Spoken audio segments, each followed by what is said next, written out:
మన పిల్లలకి ఎంత వయసు వచ్చినా వాళ్ళు ఇంకా చిన్నపిల్లల్లానే చూస్తుంటాం. వాళ్ళకి పెళ్ళిళ్ళు అయినా సరే అలాగే చూస్తాం. చిన్నపిల్లలు అంటే 10 ఏళ్ల వయసు వరకే, ఆ తర్వాత కాదు.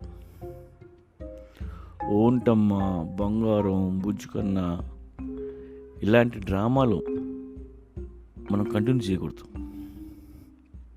మనం యాక్ట్ చేస్తే వాళ్ళు కూడా యాక్ట్ చేస్తారు. వాళ్ళకి ఏమీ తెలియదు అనుకోవడం చాలా తప్పు. నేను 12 ఏళ్లకి కథ రాశా. ఒక రిచ్ ఓల్డ్ మ్యాన్, అతనికి ఒక యంగ్ వైఫ్.